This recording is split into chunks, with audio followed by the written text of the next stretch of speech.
성탄절이 다가오면 저희들 크리스마스 트리도 하고 빛도 밝히고 하는데요. 또 우리 믿음의 선조들은 대강절이 되면 항상 초를 켜면서 주님의 오심을 기다렸어요. 우리 옆에 분 보시면서 초를 보듯이 얼굴에 빛이 나십니다 하고 인사하시죠.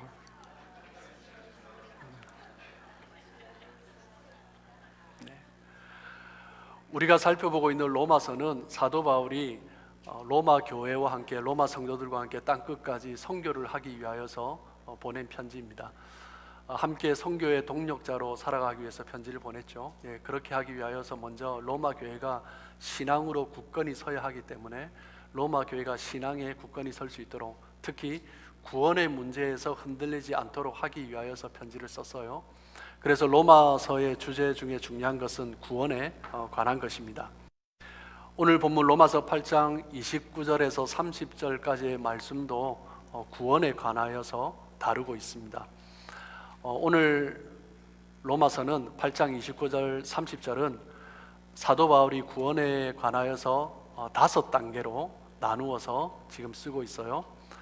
먼저 보시면 29절에 예지하심, 미리 아심, 예지하심에 대해서 쓰고 있고요. 그리고 아신 자를 예정하셨다, 예정하심에 대해서 쓰고 있습니다. 그리고 세 번째 30절로 가시면 소명, 소명에서 쓰고 있고요. 그리고 네 번째 칭의, 우리를 의롭다 하시다. 그리고 마지막 5번째 영화, 영화롭게 하신다, 이렇게 구분합니다. 그런데 그 가운데 29절에 보이지 않는 구원에 관한 단계가 하나 더 보여요.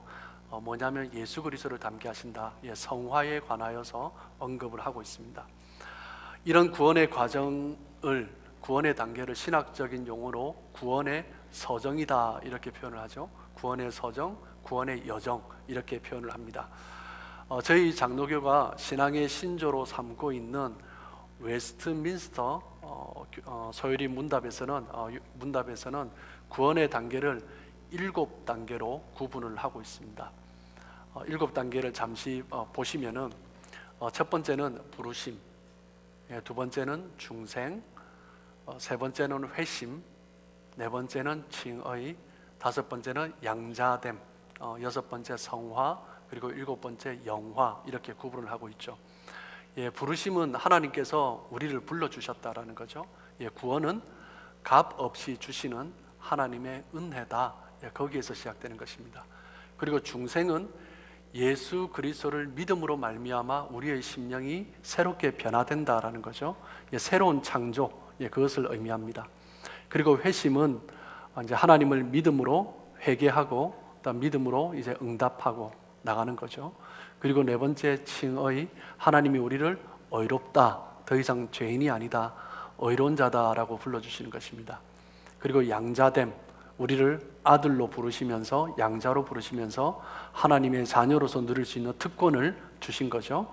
그리고 6번째 성화, 이 땅에서 살아가면서 하나님의 뜻을 이루어가는 삶, 그 삶을 성화라고 하죠.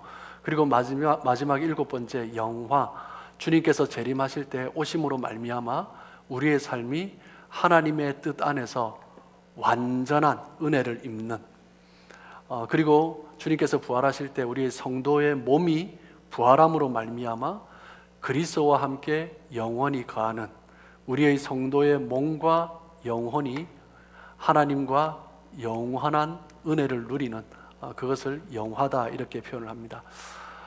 웨스트민스터 소요리 문답에서는 7단계로 구분을 하는데, 그런데 저희 교단에서는 9단계로 그렇게 구분을 합니다. 조금 더 복잡해지죠. 한국의 대한예수교 장로회 합동 측과 그리고 저희 미주하는 예수교 장로회는 어떤 장로교 많은 교단에서, 보수 교단에서는 이제 9단계로 구분을 해요. 무엇이 추가됐냐면 4번째 신앙, 그리고 8번째 견인이 추가되었습니다. 하나님께서 우리를 부르셨고, 소명이죠. 그리고 우리가 하나님 앞에 중생이 되었고, 이제 born again 크리스찬이 된 것입니다. 그리고 이제 하나님 앞에 회개합니다. 그런데 회개는 죄를 깨닫는 거잖아요. 죄를 깨닫는 것만으로 구원을 얻을 수 없다는 것입니다. 내가 죄인인 것을 자각하는 것만으로 구원을 얻을 수 있는 것이 아니라 믿음으로 나아가야 한다는 거죠. 믿음의 단계로 들어가지 못하면 구원이 없기 때문에 신앙을, 믿음을 중요하게 여기고 또 추가를 했습니다. 그리고 이제 하나님께서 우리를 의롭게 여기셨다, 죄 없다 하시고, 그리고 우리를 양자됨, 수양, 양자로 삼아 주신 거죠. 그리고 이 땅을 살아가면서 하나님의 뜻을 이루어가는 성화의 삶을 살아가는데, 그런데 우리가 이 땅을 살아가면서도 참 어렵고 힘든 일이 있잖아요. 참 믿음을 지키기가 쉽지 않을 때가 있습니다. 그때 우리가 어떻게 견딜 수 있습니까? 우리가 견딜 수 없을 때, 그때 하나님께서 우리로 하여금 견딜 수 있는 힘을 주시는 거죠. 하나님께서 우리의 신앙을 견고하게 지켜가시는 것입니다. 그것을 견인이라고 하죠. 하나님 앞에서 우리가 믿음 가운데 온전히 섬으로 말미암아 마지막 날 어떤 주님 재림하시고 천국 이름으로 온전한 영화를 누리게 된다라고 말씀하고 있습니다. 오늘 말씀은 오늘 성경 본문을 중심으로 사도 바울이 언급을 하고 있는 구원의 여정의 단계에 대해서 얼핏 보면 5가지지만 29절에 성화가 또 감추어져 있죠. 그래서 6단계를 중심으로 해서 같이 구원의 여정에 대해서 나누어 보도록 하겠습니다. 첫 번째 사도 바울이 언급하는 것은 무엇입니까? 미리 아심이죠. 하나님의 예지입니다. 구원은 하나님의 예지에서 시작된다라는 거죠. 사람들은 불안하면 뭐가 제일 궁금하죠? 미래가 궁금합니다. 앞으로 어떻게 될까? 그래서 불안하면 불안할수록 사람들은 점을 치는 것 같아요. 지금 한국의 인구가 5,100만인데 한국에 점치는 사람들 숫자가 몇 명인지 아십니까? 올해 기준으로, 작년 기준으로 120만 명이래요. 120만 명이 점치는 사람들이에요. 무당, 그리고 철학관, 역술인 포함해서 120만 명입니다.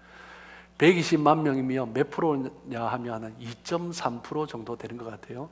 100명 중에 한 2명 좀 넘는 사람이 점치는 사람이에요. 한국 사람. 제가 학교를 다닐 때 한 반에 한 60명 정도 있었어요. 한 62번까지 그렇게 있었던 것 같아요.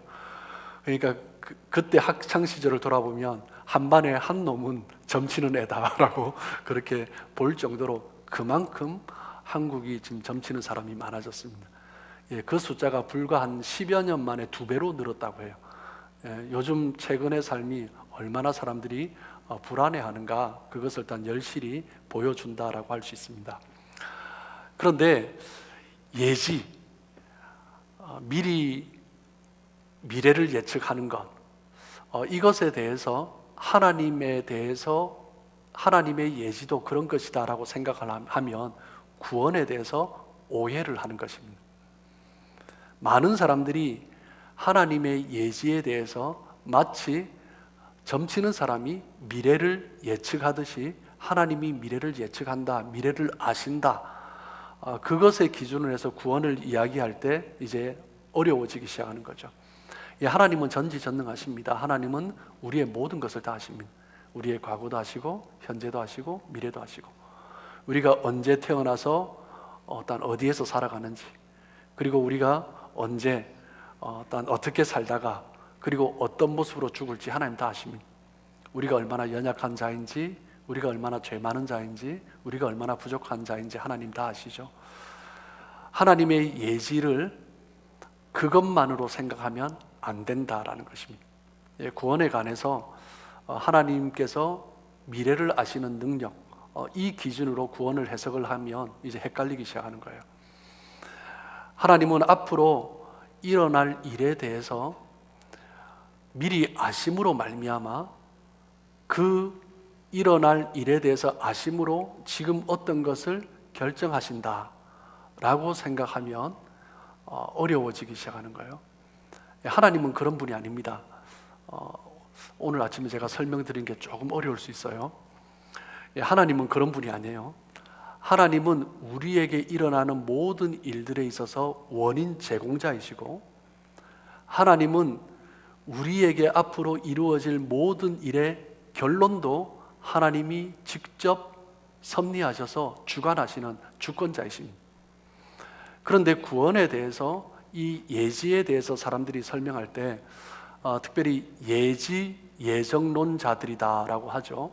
이제 알미니안 주의 사람들이고, 그리고 지금 현대 신학으로 볼 때는 웨슬리안, 이제 감리교 중심으로 이루어진 그런 웨슬리안 신학에서 이 예지 예정론을 가장 많이 주장을 하고 있어요. 이 예지 예정론에서 주장을 하는 것은 무엇이냐면, 하나님께서 앞으로 미래에 일어날 일에 대해서 아시기 때문에 그것의 기준에서 하나님이 무언가를 선택하셨다라는 것입니다. 이것이 예지 예정론의 가장 중요한 핵심적인 주장입니다. 이것을 우리의 구원에 비추어 보면, 하나님께서 구원의 기회를 제공하세요. 그런데 이 구원을 받을지 받지 않을지, 어떤 사람이 받을지 아닐지 하나님이 미리 아신다라는 것입니다. 그리고 그 사람이 받는 사람이면, 물론 태어나지 않은 사람일 수도 있어요. 아직 예수 안 믿은 사람일 수 있어요. 그런데 그 사람이 앞으로 그 구원의 기회를 받을지 안 받을지 하나님 미리 아시기 때문에, 그 아신 자, 선택한 자, 구원의 기회를 선택한 자를 하나님이 예정하셔서 구원하셨다라는 것이 예지 예정론의 주장입니다. 그런데 이 예지, 하나님의 미리 아심은 그 다음에 언급하고 있는 예정과 함께 볼 필요가 있습니다. 미리 정하심, 하나님의 예정이죠. 로마서 8장 29절에 보면 하나님이 미리 아신 자들을 어떻게 했다고요? 미리 정하셨으니. 예지 예정론을 주장하는 사람들이 바로 로마서 8장 29절을 근거로 해서 그 이론을 주장을 하고 있는 거예요. 하나님께서 미리 아신 자, 그 사람들이 그리스도를 구주로 믿을지 믿지 않을지, 그 사람이 믿는다 하면, 선택을 하면 하나님께서는 그 사람을 하나님의 자녀로 취급을 하시고 선택을 하시고 구원의 길을 주신다라는 것입니다.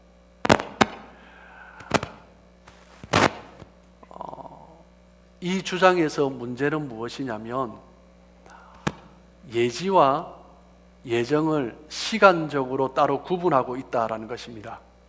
그런데 구원이라는 것은 그렇게 시간적으로 분리해서 구분할 수 있는 것이 아니죠. 예를 들면 굵은 동아줄과 같은 것입니다. 굵은 동아줄을 멀리서 보면 하나의 줄이죠. 그런데 가까이 가서 보면 여러 개의 줄이 함께 엮여져 있습니다. 그러므로 말미암아 단단한 줄이 되는 거죠. 구원이 그것과 마찬가지다라는 것입니다. 우리의 구원은 하나로 설명될 수 있지만, 그런데 자세히 들여다보면 여러 가지로 또한 우리가 구분해서 생각을 해볼 수 있다는 거죠. 그것이 구원의 여정, 구원의 서정으로 나누어 볼 수 있는 거죠. 그런데 그것을 시간적으로 구분해서 분리할 수는 없는 경우가 많아요.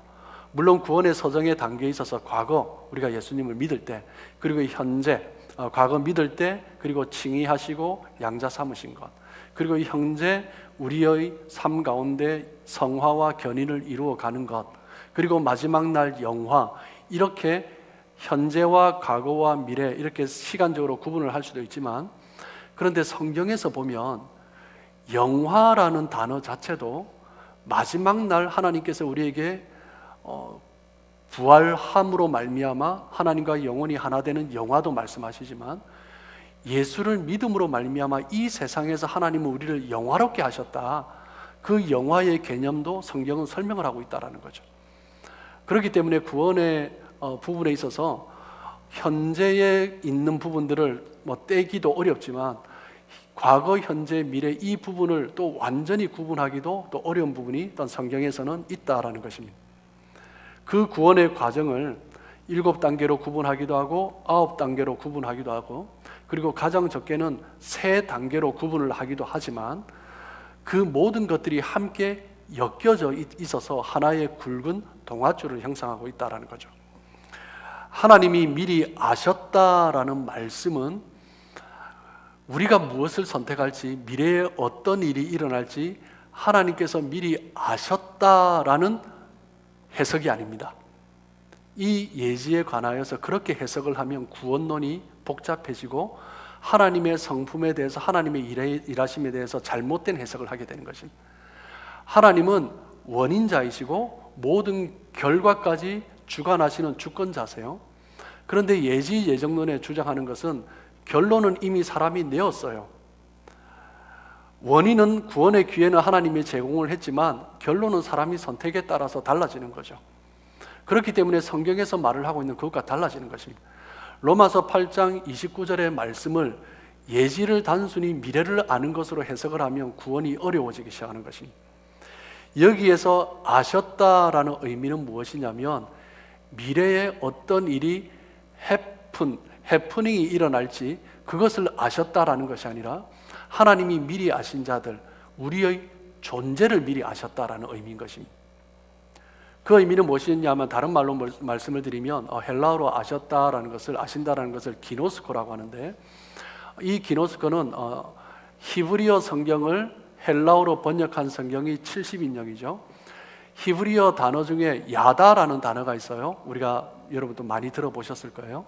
야다라는 단어, 안다라는 단어죠. 이 단어가 헬라어로 번역될 때는 기노스코라는 단어를 써요. 같은 의미죠.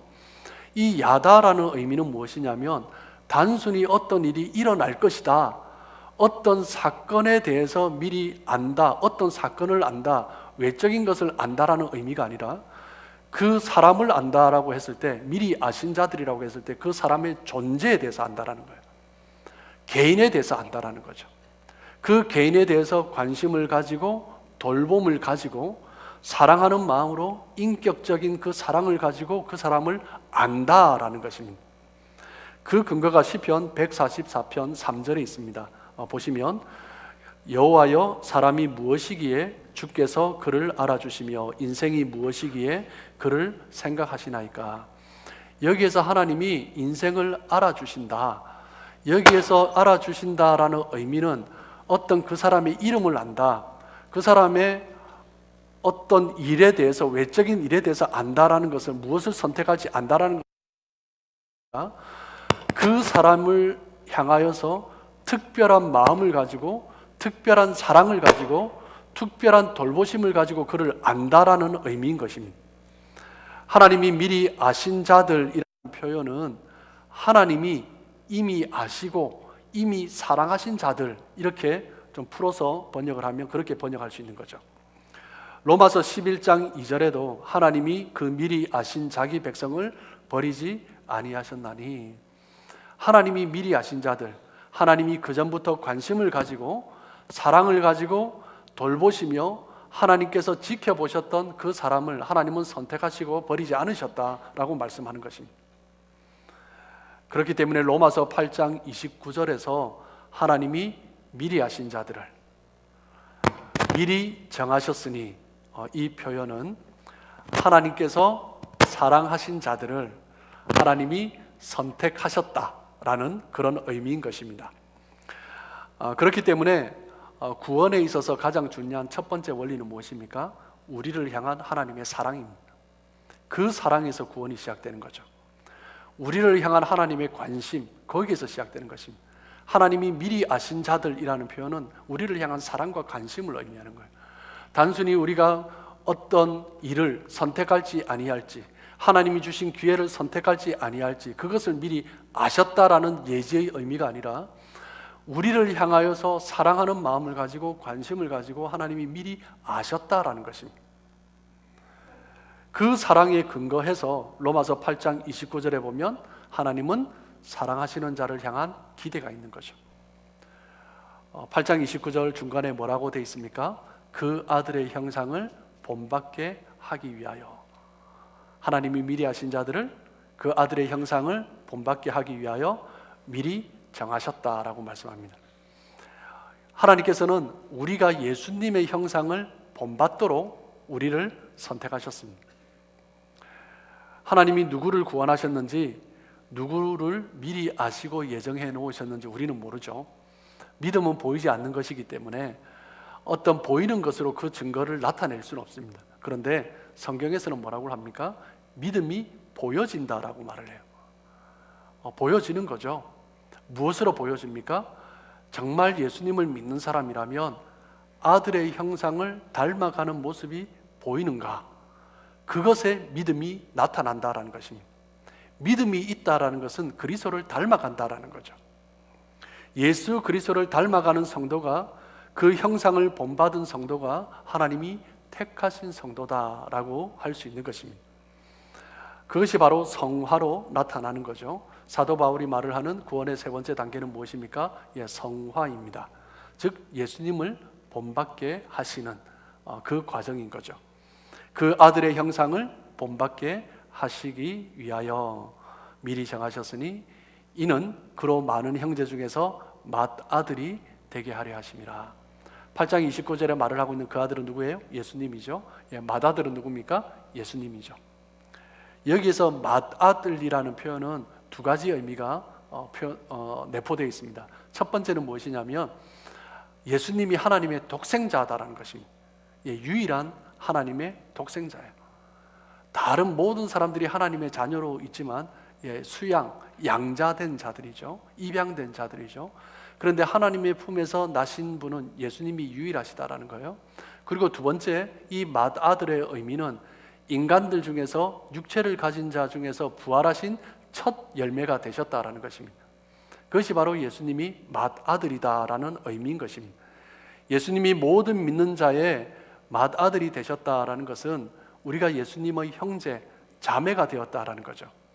그렇다면 우리는 예수님의 동생들이 되는 것입니다. 달리 말하면 하나님의 자녀가 되는 거죠. 예수님이 독생자이듯이 우리 모든 예수 그리스도를 믿는 자들은 이제 하나님의 자녀가 되는 것입니다. 한 부모 밑에서 태어난 아이는 부모를 닮게 돼 있습니다. 저도 보면 아들이 시키지도 않았는데 제가 하는 생각과 비슷한 생각을 하고 비슷한 말을 할 때가 있어요. 그러면 그 관계 속에서는 삼자죠. 제 아내가 아빠랑 똑같다 이런 표현을 쓰죠. 저는 이제 형제 중에 저 형이 한 명이 있어요. 형이 저와 5살 차이인데 그런데 20대 때 보면 동네 주변 어른들이 간혹 보시는 분이 보면 제가 형인지 형이 전지 헷갈려 하시는 분이 계시더라고요. 그러면 이제 저희 형제 둘 다 기분 나빠하죠. 그런데 5살 차이가 나는데 이제 다른 사람들이 볼 때는 닮았다라는 거예요. 무엇 때문에요? 그냥 한 부모 밑에서 태어났기 때문입니다. 한 부모의 자녀이기 때문입니다. 한 부모 아래 있는 자녀는 서로 닮았어요. 예수님이 우리의 맏아들이 되신다라는 의미는 무엇이냐면 하나님을 한 아버지로 모신다라는 거예요. 그러면 우리가 하나님의 자녀다라는 의미는 무엇이냐면 예수님을 닮았다라는 것입니다. 우리를 보는데 사탄이 볼 때 예수님인지 헷갈려하는, 그것이 바로 하나님의 자녀의 모습이다라는 거죠. 예수님과 비슷한 말과 비슷한 행동을 하는 삶을 살아가기를 하나님은 원하시는 거죠. 하나님께서는 창세전에 우리를 택하셨습니다. 하나님이 창세전에 우리를 택하신 목적이 뭐예요? 아들의 형상을 닮도록 하기 위한 것입니다. 하나님의 택함을 받은 모든 백성이 하나님의 형상을 닮아야 하는데 하나님은 이 땅 가운데 육신으로 임하신 적이 없잖아요. 이 땅 가운데 직접 임하신 적이 없잖아요. 그러니까 아들의 형상을 닮을 때 하나님을 닮는 것입니다. 예수님이 어떤 삶을 사셨고 예수님이 어떤 말을 하셨고 어떤 행동을 하셨고 복음서를 통해서 그 예수님을 발견하고 내 삶이 그러하기를 원하고 그렇게 닮아갈 때 우리는 하나님을 닮아가는 거죠. 하나님께서 예정하시고 선택하신 자녀들은 예수님의 형상을 닮아가도록 하나님은 계획하셨고 그것이 우리를 향한 하나님의 목표입니다. 우리가 그리스도를 닮은, 그리스도의 형상을 닮은 사람이 되도록, 그리스도의 모습을 닮은 사람이 되도록 우리가 그리스도처럼 하나님을 사랑하고 이웃을 사랑하는, 우리가 그리스도처럼 하나님의 아들, 맏아들, 독생자 예수 그리스도처럼 하나님께 순종하고 이웃을 품고 돌보는 그런 사람이 되기를 하나님은 원하시는 것입니다. 그리스도인은 예수를 믿으며 거듭나는 거죠. 거듭나면서 우리의 삶이 변화되기 시작합니다. 어떤 사람들은 예수 믿고 180도 변하는 사람이 있어요. 보면 참 놀랍죠. 그 인생이 변하면서 쓰임 받는 것을 보면 대단히 정말 하나님이 살아계신다라는 그런 고백을 할 수밖에 없는 것 같아요. 우리 한국 교회사에 보면 김익두라는 목사님이 계십니다. 그런데 그분은 이제 깡패 출신이었어요. 하여튼 험악하게 생기셨던 것 같아요. 뭐 덩치도 그렇고, 조폭 출신이에요. 그런데 이제 김익두라는 사람이 예수를 믿고 변했다라는 소문이 도는 거죠. 뭐 평소에 다니면서 사람들을 괴롭히고 뭐 돈을 뜯고 그렇게 했던 사람인데, 그런데 인생이 변했어요. 그러니까 사람들이 정말 변했을까 궁금한 거죠. 정말 망나니 같은 사람이 변했다 이러면 사람들이 의심을 하잖아요. 그러니까 사람들이 다 의심을 했어요. 그런데 이제 김익두가 이제 지나갈 때 이제 동네 사람이 지붕 위에 올라가서 다 기다리고 있다가 물을 담아다가 딱 지나갈 때 위에서 물을 부었습니다. 정말 변했나 테스트 해본 거죠. 김익두가 지나가다가 물을 맞았습니다. 흠뻑 젖었어요. 그러고 난 다음에 딱 멈췄었습니다. 그러면서 이제 위를 쳐다보죠. 그러면서 뭐라고 말을 하냐면, 너는 김익두가 살아있었으면 오늘 죽었다, 이렇게 말을 했어요. 그런데 김익두가 죽었기 때문에 너는 살았다, 그렇게 말을 하고 갔다고 합니다. 자신을 죽인 거죠. 예수를 믿으면 자신이 죽어야 하는 거죠. 그것이 바로 예수 믿는 사람의 변화인 것입니다. 그런데 대부분의 사람들은 예수를 믿고 난 다음에 서서히 그 인생이 변화되는 것 같아요. 저도 예수님을 믿으면서 뭐 급격한 변화보다는 서서히 변화된 경우가 아닌가 생각을 합니다. 그런데 어떤 사람들을 보면은 저보다도 더 서서히 변화가 되고 있는 사람이 있습니다. 얼핏 보면 변화됐나 안 됐나 이렇게 퀘스천 마크가 들 정도로 서서히 변화되고 있는 사람이 있습니다. 그런데 좀채로 변화가 없는 것 같은 성도들이 있지만 개인마다 차이기 때문에 반드시 변화되고 반드시 그의 삶 가운데 하나님의 구원의 역사가 이루어질 줄 믿습니다. 만약 우리의 삶 가운데 정말 나의 삶을 돌아보면 정말 내 삶 가운데 예수를 믿고 변화가 부족하다, 혹시 그렇게 느끼는 분이 있다면 무엇을 점검해 봐야 됩니까? 두 가지를 점검하는 것입니다. 첫 번째는 뭐예요? 정말 나는 하나님을 사랑하고 있는가? 하나님보다 더 귀하게 여기고 있는 것이 있는가? 하나님 앞에 예배하고 또 하나님 앞에 무릎 꿇고 하나님의 뜻을 이루는 것보다 더 소중하게 여기고 있는 것이 있는가? 그것이 있다면 아직까지 내 삶이 더 변화되어야 한다는 거죠. 두 번째는 무엇입니까? 나는 정말 이웃을 사랑하고 있는가? 주변을 돌아볼 때 아직까지도 정말 힘들고 어려운 사람이 있는가? 그러면 더 변화되어야 되는 거예요. 그런데 여전히 그 사람은 나를 어렵게 하지만 그 사람이 사랑스러워지기 시작해요. 그 사람에게 긍휼한 마음이 생기기 시작해요. 그러면 내가 점점 많이 변화된 거죠. 그 사람의 변화가 아니라 내가 변화되는 것입니다. 그것이 바로 우리의 그리스도인의 삶의 변화의 모습이죠. 네 번째, 오늘 사도 바울은 부르심에 대해서 말을 하고 있습니다. 소명이죠. 8장 30절에 보면 또 미리 정하신 그들을 또한 부르시고, 여기에서 부르셨다라는 의미는 예수를 믿도록 이끌어 주셨다라는 의미인 것입니다. 우리 자신이 믿으려고 해서 믿은 것이 아니라 하나님이 믿게 하셨기 때문에 믿을 수 있게 된 것이죠. 요한복음 6장 44절 말씀을 보시면, 나를 보내신 아버지께서 이끌지 아니하시면 아무도 내게 올 수 없으니 오는 그를 내가 마지막 날에 다시 살리리라. 아버지께서 이끌지 아니하시면 아무도 예수님께 나올 수 없다라는 거죠. 혹시 이 자리에 계신 분 중에 나는 내가 결정해서 교회 나왔는데 하시는 분이 계실 줄 모르겠습니다. 내가 이런 예수면 내가 믿어볼게 라고 결정하고 예수를 믿기 시작한 분이 계신 줄 모르겠어요. 그런데 성경은 스스로 결정한 것이 아니다라고 말씀하세요. 그런 마음을 갖도록 하나님께서 성령을 주신 거죠. 성령의 감동을 주신 것입니다. 그것을 믿게 하신 것입니다. 여러분, 세상 사람들 중에 아무리 믿고 싶어도 안 믿어지는 사람이 얼마나 많은지 모릅니다. 하나님이 이끌지 아니하시면 우리는 믿을 수 없는 거죠. 어떤 사람도 스스로 결정해서 믿은 사람이 없다라는 것입니다. 하나님이 믿게 하신 거죠. 그렇기 때문에 이 자리에 있는 우리가 하나님의 은혜인 것입니다. 한 사람도 주님의 인도함 없이 이 자리에 있는 사람은 없는 것입니다. 요한복음 1장 12절에 보면 영접하는 자, 곧 그 이름을 믿는 자들에게는 하나님의 자녀가 되는 권세를 주셨으니, 예수를 믿으면 하나님의 자녀로서의 누릴 수 있는 특권을 주세요. 예수를 믿는 것, 그것은 하나님께서 부르신 그 부르심에 응답하는 거죠. 성령이 우리 가운데 역사하심으로 말미암아 우리가 응답하고 믿음으로 반응하며 믿음을 가지게 되는 것입니다. 그런데 이 믿음은요, 요한복음 1장 13절에 뭐라고 말을 해요? 혈통으로나 육정으로 나지 아니하고 사람의 뜻으로 나지 아니하고 오직 하나님께로부터 난 자들이라. 우리가 예수님을 믿은 것은 사람의 뜻으로, 사람의 결단으로, 사람의 어떤 노력으로 우리가 예수를 믿는 것이 아니라 오직 하나님께로부터 그 믿음이 났다라는 거예요. 오직 하나님께로부터 우리의 존재가 인치심을 받은 것입니다.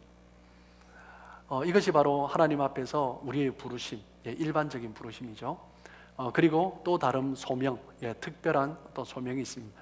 그 소명은 무엇입니까? 하나님께서 우리에게 구원을 주셨기 때문에 그 사랑에 감사하는 것입니다. 그 사랑에 감사하며 하나님, 제가 무엇을 할 수 있을까요? 그리고 교회에서 성도로서 나에게 맡기신 일, 내가 무엇을 할 수 있을까요? 섬기는 거죠. 그것이 특별한 부르심입니다. 그것이 하나님의 부르심이라고 확신하며 어떠한 내년에 어떤 위치에 서게 되었을 때 하나님이 불러주셨기 때문에 내가 감당하며 나가는 것입니다.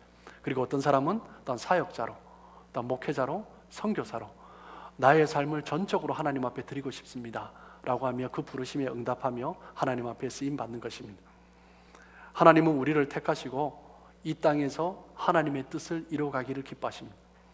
하나님의 뜻을 이루기 위해서 우리를 부르셨어요. 그리고 하나님의 뜻을 이루기 위하여서 우리를 사랑하시고 그 사랑을 우리로 하여금 응답하기를 원하세요. 그 응답이 무엇입니까? 특별한 부르심인 거죠.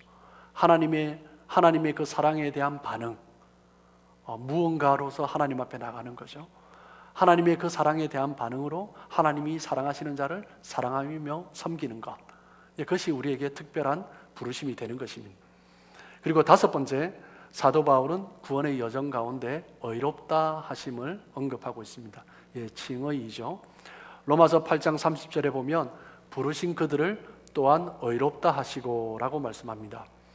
독생자를 주신 하나님 아버지께서 우리를 사랑하셨기 때문에 그 예수 그리스도께서 우리를 사랑하셔서 십자가에 희생하신 그 은혜로 말미암아, 그 보혈로 말미암아 우리를 의롭다라고 말씀하신 거죠.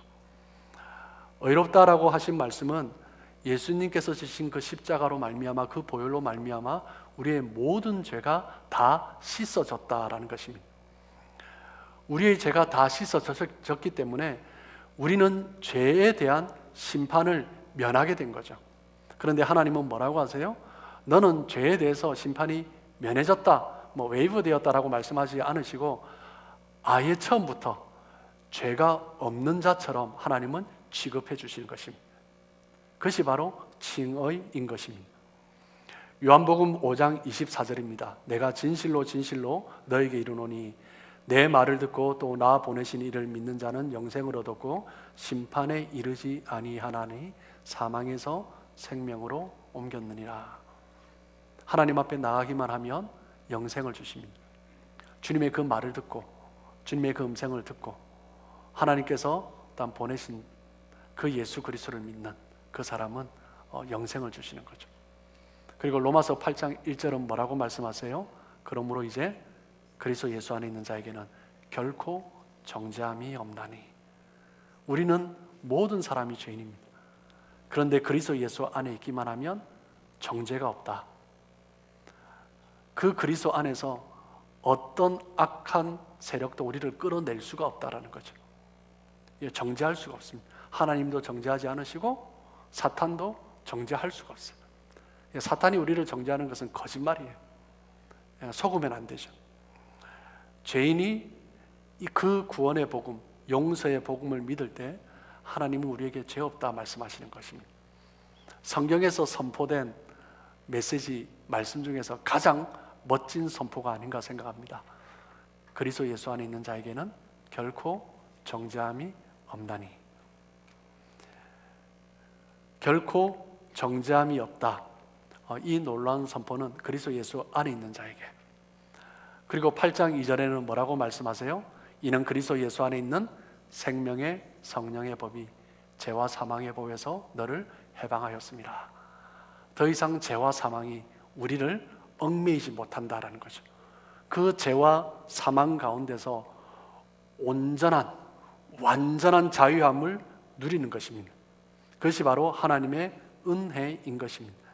하나님은 믿는 자를 보시고 의롭다라고 말씀하시고 자유함을 주십니다. 그 구원의 은혜 가운데 우리는 자유함, 기쁨을 누리며 살아가는 거죠. 마지막 6번째, 사도 바울은 구원의 여정 가운데 무엇을 언급해요? 영화롭게 하심에 대해서 언급을 하고 있습니다. 8장 30절 마지막 부분을 보시면 의롭다 하신 그들을 또한 영화롭게 하셨느니라 라고 말씀합니다. 성도의 영광, 성도의 영화, 그것은 주님께서 재림하심으로 말미암아 하나님의 천국이 일단 온전히 이루어지고, 그러므로 말미암아 우리의 삶 가운데 정말 하나님 안에서 누리는 죄도 없고 사망도 없고 고통도 없고 슬픔도 없는 기쁨과 즐거움과 하나님이 주시는 매달마다 12열매 과실이 가득한 12가지 과실이 가득한 매달마다 다른 과실, 풍성한 생명수과에 그 축복을 주시고 하나님과 함께 거하게 하시는 그 영화로움을 주세요. 그런데 그들을 영화롭게 하셨느니라. 영화로움을 주실 것인데 시제가 어떻게 돼요? 과거 시제예요. 미래 시제가 아니에요. 마지막 주님 재림하시지 않으셨는데 재림하시면 너희를 완전히 영화롭게 하실 것이다 라는 것이 아니라 그들을 또한 영화롭게 하셨느니라 라고 말씀합니다. 과거 시제입니다. 구원은 영화로 완성되는데, 그런데 그 영화는 이미 하나님께서 우리를 선택하실 때 이루어졌다라는 것입니다. 우리가 예수 그리스도를 믿을 때 영화가 이미 이루어졌다라는 거예요. 예수님께서 십자가에 못 박히시고 죽음 가운데서 3일 만에 부활하시고 승천하실 때 우리에게 있는 그 영화가 이미 이루어졌다라는 것입니다. 우리는 이 땅에서 어렵고 힘든 삶을 살아가며 견인의 삶을 살아가며 성화를 이루기 위해서 노력하는 삶뿐이 아니라 이 땅을 살아가지만 영화로움을 누리면서 살아갈 수 있는 그 구원을 주셨다라는 것입니다. 로마서 5장 2절 말씀을 보시면 또한 그로 말미암아 우리가 믿음으로 서 있는 이 은혜에 들어감을 얻었으며 하나님의 영광을 바라고 즐거워하느니라. 하나님 앞에 우리가 믿음으로 나아감으로 이미 하나님의 영광, 그 영광의 은혜에 들어갈 복을 주셨다라는 거예요. 우리가 믿음을 시작할 때 그 영광을 이미 허락해 주신 것입니다. 영화가 이미 이루어진 것입니다. 비록 죄인이지만, 비록 우리는 육신 가운데 있지만 천국에서 누릴 수 있는 영화를 이미 이 땅에서 하나님 안에 거할 때 누리게 하신다라는 거예요. 구원의 섭리는 현재와 미래를 동시에 영화롭게 하는 것입니다. 예수님을 믿으며 살아가는 삶, 그 성화의 이 과정 가운데 있는 삶은 이미 영화를 누리고 있는 거죠. 이 성화의 과정 이후에 재림하신 그 예수 그리스도로 말미암아 우리는 신령한 몸을 입습니다. 그때 우리는 또 영원한 영화를 누리게 됩니다. 그때는 성화를 위하여서 어떤 견인, 그것도 필요 없는 거죠. 온전한 영화만 있는 것입니다. 이것이 하나님의 구원의 섭리이고 성도를 영화롭게 하시는 것입니다.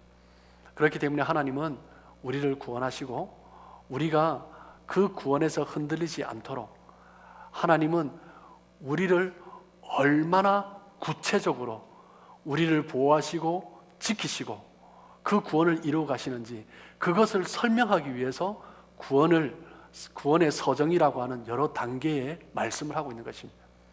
그것이 시간적으로 나누는 것이 아니라 하나님이 이미 예지하시고 우리를 아시고 우리를 사랑하시고 이미 우리를 예정하셨고 선택하셨고 우리를 이미 의롭다라고 말씀하시고 우리를 아들이라 부르시고 우리를 이미 성화의 삶을 살아갈 수 있도록 격려하시고, 우리가 어려울 때 지키시고 견인하시고, 마지막까지 하나님은 영화롭게 하시도록 그 구원을 하나님이 지키신다라는 것을 설명하기 위해서 이 구원의 단계를 설명하는 거예요.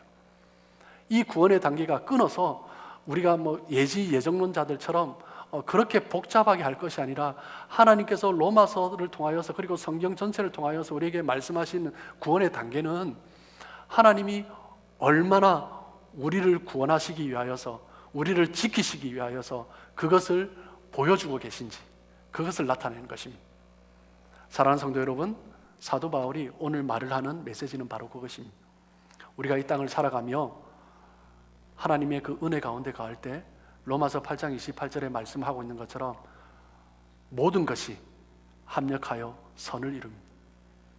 그 모든 구원의 과정 가운데 우리의 연약함이 있지만 하나님은 반드시 그 구원을 이루시는 것입니다.